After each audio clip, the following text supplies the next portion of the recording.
Good morning students, welcome again in SD online classes, and we are going to discuss about a new topic, that is nitrogen fixation. Topic पे आने से पहले मैं थोड़ा सा back में जाऊंगा। पहले हम रिकॉल करते हैं हमने लास्ट क्लासेस में क्या किया था।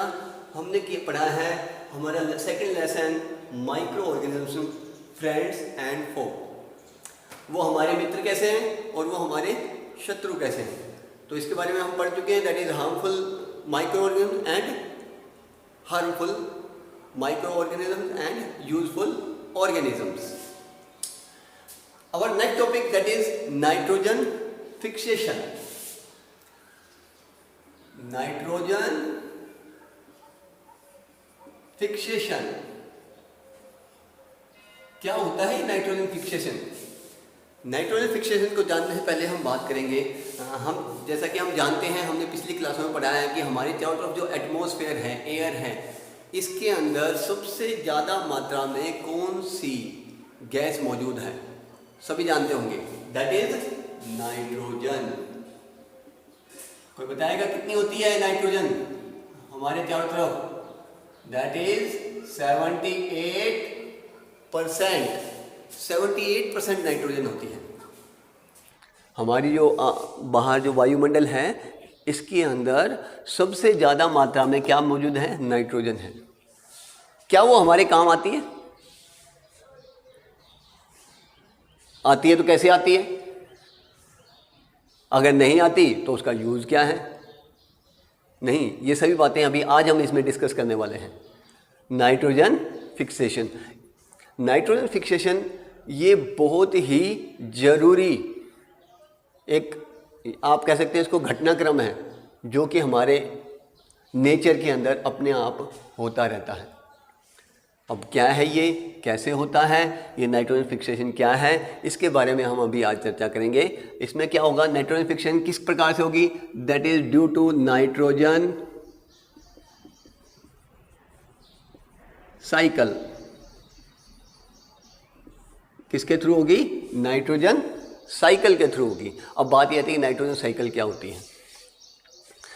नाइट्रोजन साइकिल, एटमॉस्फेयर के अंदर नाइट्रोजन है हमारी 78%, इसको हम कहेंगे एटमॉस्फेरिक नाइट्रोजन।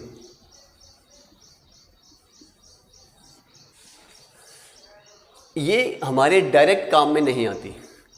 अब डायरेक्ट काम में नहीं आती तो ये कैसे काम में आएगी? इनडायरेक्ट रूप से काम में आएगी। और क्या काम आएगी, चलो इसके बारे में भी हम बात करेंगे। पहले हम बात करते हैं कैसे ये काम में आती है। एटमॉस्फेरिक नाइट्रोजन जो है, कुछ बैक्टीरिया ऐसे होते हैं जो कि इसको फिक्स करने का काम करते हैं। फिक्स करने का मतलब यानी कि वाटर सोलुबल कंपाउंड बनाते हैं। बैक्टीरिया, ब्लू, ग्रीन, एल्गाइज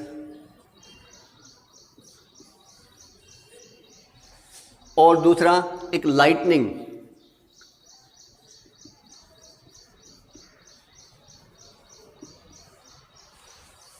लाइटनिंग के थ्रू भी ये जब बिजली कड़कती है तब लाइटनिंग के थ्रू भी ये जो एटमॉस्फेयर की नाइट्रोजन है ये पानी के अंदर घुल जाती है और पानी के साथ कंपाउंड बना देती है, जो कि कहाँ आएंगे? फिर सीधे आएंगे सोइल में आ जाते हैं। ये कहाँ जाते हैं? सोइल।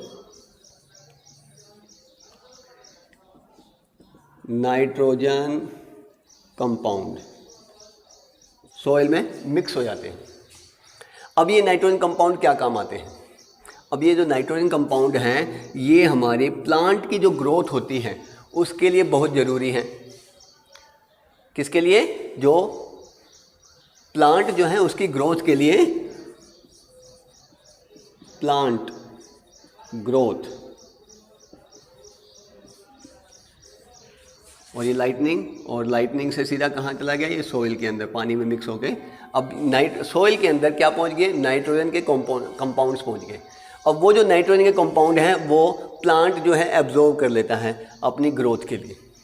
प्लांट अच्छा ग्रो करेगा तो वो फूड अच्छा बनाएगा। फूड बनाएगा तो कौन यूज़ करेगा उसको? Animals and humans.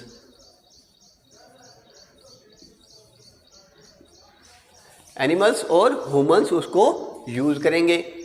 अब एनिमल्स और ह्यूमंस जो यूज़ करेंगे तो उनके पास जो बाई प्रोडक्ट बनता है वो जब डेड हो जाते हैं या plus waste material,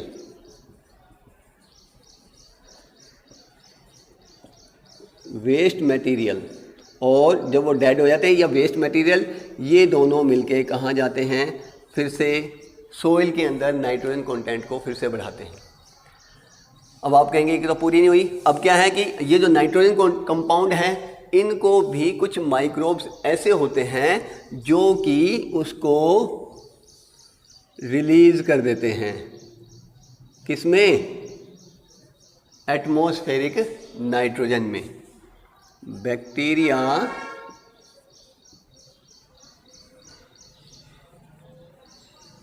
nitrogen releasing.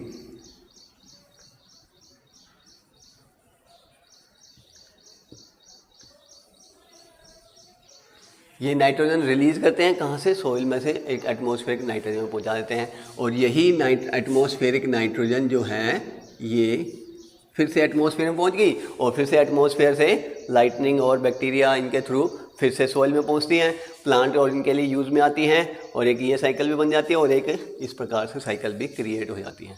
इसको हम कहते हैं नाइट्रोजन साइकिल। अब ये नाइट्रोजन साइकिल आपने देख लिया होगा, इसमें क्या काम आई? हमारे भी काम आ रही है, एनिमल्स के काम भी आ रही है और इवन ये पूरी की पूरी यदि ये साइकिल ना हो तो सर्वाइवल जो है वो इम्पॉसिबल है। प्लांट की को ग्रोथ चाहिए, क्या चाहिएगी? नाइट्रोजन। कैसे लेगा वो?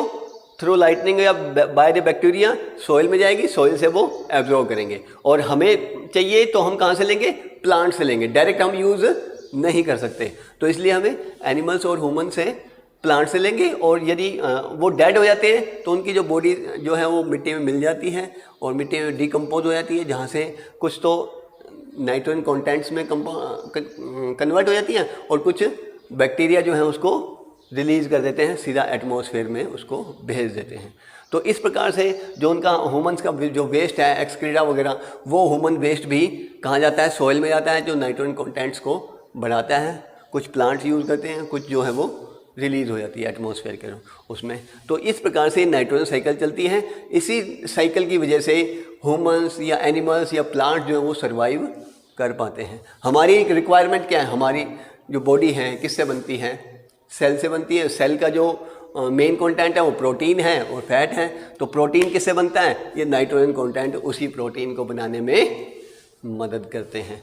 तो इस प्रकार से हमारे लिए भी और प्लांट्स के लिए भी एटमॉस्फेयर में जो नाइट्रोजन है ये ज़रूरी है और इस साइकिल की मदद से हम या प्लांट्स जो हैं वो नाइट्रोजन को एब्जॉर्ब कर पाते हैं। अब आपने इससे रिलेटेड कुछ क्वेश्चंस हैं वो आपने करने हैं। Thanks for today. We will next meet in next class. Thank you.